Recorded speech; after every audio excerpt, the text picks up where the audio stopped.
Hello guys, welcome back to sparkle slate. இன்னைக்கு என்ன summary பார்க்க போகிறோம் அப்படின்னா, your children are not your children by Khalil Gibran. Khalil Gibran அப்படிங்கிறவங்க ஒரு ஃபிலோசோஃபர். இவங்க த ப்ராஃபிட் அப்படிங்கிற ஒரு புக் எழுதியிருக்காங்க. அந்த புக்கில் உள்ள ஒரு பார்ட் ஆஃப் தி போயம் தான் your children are not your children. இந்த புக் எப்போ பப்ளிஷ் ஆயிருக்கு அப்படின்னா 1923 பப்ளிஷ் ஆயிருக்கு. இந்த புக் எதை மென்ஷன் பண்ணி பேசியிருக்கோம் அப்படின்னா, life, love, work and human வேல்யூஸை பற்றி டிஸ்கஸ் பண்ணியிருக்கோம். அதுலேயும் முக்கியமாக your children are not your children அப்படிங்கிற இந்த போயம் எதை ஃபோக்கஸ் பண்ணி இருக்கும் அப்படின்னா, பேரண்ட்ஸ்க்கும் அவங்களோட சில்ட்ரனுக்கும் இடைப்பட்ட ரிலேஷன்ஷிப்பை ஃபோக்கஸ் பண்ணி இருக்கும். இதில் மெயினாக கலீல் கிப்ரான் எதை பற்றி பேசியிருப்பாங்க அப்படின்னா, பேரண்ட்ஹுட் அப்படிங்கிறது ஓனர்ஷிப் கிடையாது, அது ஒரு கைடன்ஸ் அப்படிங்கிற மாதிரி பேசியிருப்பாங்க. நம்மளோட சொசைட்டியில் மோஸ்ட் ஆஃப் தி பேரண்ட்ஸ் வந்து அவங்களோட குழந்தைங்களை அவங்களோட ஓன் ப்ராப்பர்ட்டி மாதிரி ட்ரீட் பண்ணும்போது அது எல்லாமே தப்பு அப்படிங்கிற மாதிரியான ஐடியாஸை தான் கலீல் கிப்ரான் இந்த போயமில் கொடுத்துருக்காங்க. இந்த போயமில் என்ன சொல்லியிருக்காங்க அப்படின்னா, எல்லா குழந்தைங்களுக்குமே அவங்களோட ஓனான லைஃப் இருக்குது.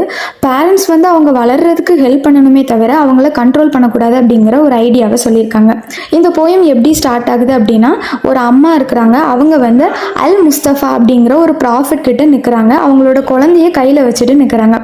அப்போது அந்த லேடி அல் முஸ்தஃபா அவங்க கிட்ட என்ன கேட்குறாங்க அப்படின்னா, நீங்கள் குழந்தைங்களை பற்றி உங்களோட கருத்துக்களை சொல்லுங்களேன் அப்படின்னு சொல்லி கேட்குறாங்க.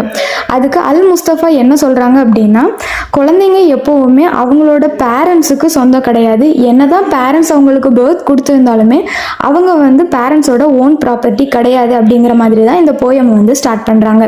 அல் முஸ்தஃபா என்ன சொல்கிறாங்க அப்படின்னா, அவங்கள பொறுத்தவரை சில்ட்ரன் எப்போவுமே காட் கிட்ட இருந்து தான் வராங்க. காட் தான் ஒரு ட்ரூவான கிரியேட்டர், ஹியூமன்ஸ் கிடையாது அப்படிங்கிற மாதிரி சொல்லியிருக்காங்க. அல் முஸ்தஃபா என்ன சொல்கிறாங்க அப்படின்னா, சில்ட்ரன் எல்லாருமே பேரண்ட்ஸ் வழியாக இந்த உலகத்துக்கு வராங்க. என்னதான் அவங்க பேரண்ட்ஸ் வழியாக வந்தாலுமே பேரண்ட்ஸ் வந்து ஒரு வழி தான் குழந்தைங்க இந்த உலகத்துக்கு வர்றதுக்கு. ஆனால் அவங்களுக்கு லைஃப் அப்படிங்கிறத கொடுக்கறது காட் தான் அப்படின்னு சொல்லியிருக்காங்க. என்னதான் குழந்தைங்க அவங்களோட பேரண்ட்ஸோட பயாலஜிக்கலாக கனெக்டடாக இருந்தாலும் கூட அவங்க வந்து பேரண்ட்ஸுக்கு உண்மையிலேயே சொந்தம் கிடையாது அப்படிங்கிற மாதிரி ஒரு ஐடியாவை அல் முஸ்தஃபா வந்து அந்த விமன் கிட்ட சொல்கிறாங்க. அதுக்கப்புறமா அல் முஸ்தஃபா என்ன சொல்கிறாங்க அப்படின்னா, ஸ்பிரிச்சுவலாக ஹியூமனால் ஒரு பாடியை க்ரியேட் பண்ண முடியும், ஆனால் அதுக்கு லைஃப் காடால் மட்டும்தான் கொடுக்க முடியும். பேரண்ட்ஸ் அப்படிங்கிறவங்க அவங்களோட குழந்தைங்களுக்கு கம்பெனியன் மட்டும்தான், ஆனால் சில்ட்ரன் எப்போவுமே காடுக்கு தான் சொந்தம் அப்படிங்கிற மாதிரி சொல்கிறாங்க. பேரண்ட்ஸ் அவங்களோட குழந்தைங்களை எவ்வளோ டீப்பாக வேணும்னாலும் லவ் பண்ண முடியும், ஆனால் அவங்களோட தாட்ஸ் அண்ட் ஐடியாஸை எந்த குழந்தைங்க மேலேயும் திணிக்கக்கூடாது. ஏன்னா குழந்தைங்களுக்கும் ஓனான மைண்ட்ஸ் அண்ட் ஐடியாஸ் இருக்குது அப்படிங்கிறத அல் முஸ்தஃபா இந்த போயமில் சொல்லியிருக்காங்க. அல் முஸ்தஃபா மூலமாக கலீல் கிப்ரான் அவங்களோட ஐடியாஸை இந்த போயமில் எக்ஸ்பிரஸ் பண்ணியிருக்கிறாங்க. பேரண்ட்ஸ் அவங்களோட குழந்தைங்களுக்கு பாடியை வேணால் கொடுக்க முடியுமே தவிர சோலை வந்து கொடுக்க முடியாது அப்படிங்கிற மாதிரியும், குழந்தைங்க எல்லாருமே சேம் ஹவுஸில் இருந்து தான் வர்றாங்க அப்படிங்கிற மாதிரியும் சொல்லியிருக்காங்க. இதில் சேம் ஹவுஸ் அப்படிங்கிறத எதை மென்ஷன் பண்ணுறாங்க அப்படின்னா, யூனிவர்சல் ஸ்பிரிட்டை சொல்கிறாங்க. இதில் ஹவுஸ் ஆஃப் டுமாரோ அப்படிங்கிற மாதிரி ஒரு வேர்டை வந்து யூஸ் பண்ணியிருக்காங்க. அதை எது சொல்கிறாங்க அப்படின்னா, சோல்ஸ் எல்லாமே இறந்ததுக்கப்புறம் எங்கே போகுதோ அங்கே இருந்து தான் சோல்ஸ் எல்லாமே இந்த பூமிக்கு வருது அப்படிங்கிற மாதிரி சொல்லியிருக்காங்க. எல்லா சோலுக்குமே அதோட ஓனான பிளேஸ் இருக்குது. பேரண்ட்ஸ் எப்போவுமே அதுக்கு உரிமை கொண்டாட முடியாது. குழந்தைங்க அப்படிங்கிறவங்க காடுக்கு சொந்தமே தவிர பேரண்ட்ஸ்க்கு சொந்தம் கிடையாது. பேரண்ட்ஸ்க்கு அவங்க குழந்தைங்க எப்படி ஆகணும் அப்படிங்கிற நிறைய ஆசைகள் இருக்கலாம். பேரண்ட்ஸ்க்கு எதனால் அந்த ஆசைகள் எல்லாம் வருதுன்னா, பேரண்ட்ஸ் குழந்தைங்களாக இருக்கும் பொழுது அவங்களால செய்ய முடியாத எல்லா விஷயத்தையும் அவங்களோட குழந்தைங்க மூலமாக நிறைவேற்றிக்கணும் அப்படின்னு தான் பேரண்ட்ஸ் ஆசைப்படுறாங்க அப்படிங்கிற மாதிரி அல் முஸ்தஃபா சொல்கிறாங்க. அதுக்கப்புறம் என்ன சொல்கிறாங்க அப்படின்னா, லைஃப் அப்படிங்கிறது ஒரு தடவை தான் வரப்போகுது. பேரண்ட்ஸோட லைஃப் அப்படிங்கிறது முடிஞ்சிருச்சு, ஆனால் குழந்தைங்களோட லைஃப் அப்படிங்கிறது முடியலை. பேரண்ட்ஸ் அவங்களோட ஐடியாஸ் அண்ட் தாட்ஸை குழந்தைங்க மேலே திணிக்கக்கூடாது. பேரண்ட்ஸ் அவங்களோட ஆசைகளையும் குழந்தைங்க மேலே திணிக்கக்கூடாது. ஏன்னா குழந்தைங்களுக்கும் தனியான ஆசைகள் அப்படிங்கிறது அவங்களோட லைஃப்பில் இருக்கும். லைஃப் எப்போவுமே ஃபார்வேர்டாக தான் போகும், பேக்வேர்டாக போகாது. அதை ஒவ்வொரு பேரண்ட்ஸும் அண்டர்ஸ்டாண்ட் பண்ணிக்கணும். அவங்களே நினச்சாலும் அவங்களோட சைல்ட்ஹுட்டுக்கு அவங்களால போக முடியாது. அதனால் அவங்களுக்கு பிறக்கிற குழந்தைக்கு அவங்களோட ஆசைகளை திணிச்சு வளர்க்கக்கூடாது அப்படிங்கிற மாதிரி அல் முஸ்தஃபா அந்த விமனுக்கு அட்வைஸ் பண்ணுறாங்க. அல் முஸ்தபா என்ன சொல்கிறாங்க அப்படின்னா நம்மளோட லைஃப்பை ஹாப்பியாக வாழ்கிறதுக்கு ப்ரெசன்ட் மூமெண்ட்டை ஃபோக்கஸ் பண்ணணும், நம்மளோட குழந்தைங்க வளர்கிறத நம்ம ரசிக்கணும் அப்படிங்கிற மாதிரி சொல்லியிருக்காங்க.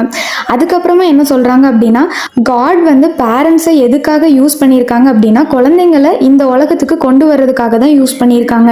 அல் முஸ்தபா என்ன சொல்கிறாங்க அப்படின்னா பேரண்ட்ஸ் அப்படிங்கிறவங்க பவ் மாதிரி, அவங்களோட குழந்தைங்க அப்படிங்கிறவங்க வந்து ஆரோ மாதிரி.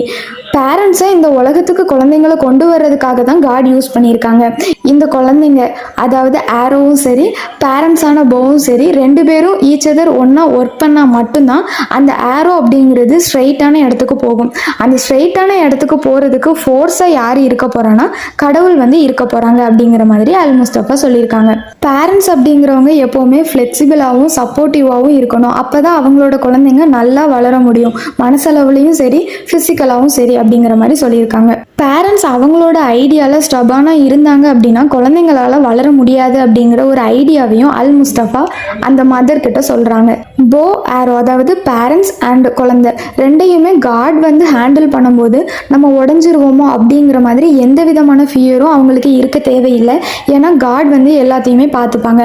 அவங்க ஃப்ளெக்சிபிளாக இருந்தால் மட்டும் போதும் அப்படிங்கிற மாதிரி சொல்லியிருக்காங்க. ஃப்ளெக்சிபிள் இன் த சென்ஸ் அவங்க எதை சொல்கிறாங்க அப்படின்னா காட் மேலே ஒரு ஃபெய்த்தோட ஒரு நம்பிக்கையோட குழந்தைங்களுக்கு சப்போர்ட் பண்ணணும் பேரண்ட்ஸ். அதே மாதிரி பேரண்ட்ஸ் சொல்கிறத குழந்தைங்க மதிக்கணும். இந்த ரெண்டு ஐடியாவையும் அல் முஸ்தபா வந்து அந்த லேடி கிட்ட சொல்கிறாங்க. இந்த போயம் மூலமாக கலீல் கிப்ரான் என்ன சொல்கிறாங்க அப்படின்னா சில்ட்ரன் அப்படிங்கிறவங்க பேரண்ட்ஸ் வச்சுருக்கிற ஒரு ப்ராப்பர்ட்டி கிடையாது. அவங்க வந்து இண்டிபெண்ட் சோல், அவங்களுக்குன்னு ஓனான பாத் இருக்குது. அவங்கள வந்து நம்ம கண்ட்ரோல் பண்ணக்கூடாது. அவங்கள வந்து அவங்களோட இஷ்டப்படி அவங்க ஆசைப்பட்டபடி அவங்கள வளர விடணும். பேரண்ட்ஸ் வந்து சில்ட்ரன் க்ரோ ஆகிறதுக்கு மென்டலாக ஹெல்ப் பண்ணணும், ஸ்பிரிச்சுவலாக ஹெல்ப் பண்ணணும் அப்படிங்கிற மாதிரி சொல்லி இந்த போயமும் முடிக்கிறாங்க. நெக்ஸ்ட் என்ன சம்மரி போடலாம் அப்படின்னு கமெண்ட் பண்ணுங்கள். தேங்க்யூ ஃபார் வாட்சிங்.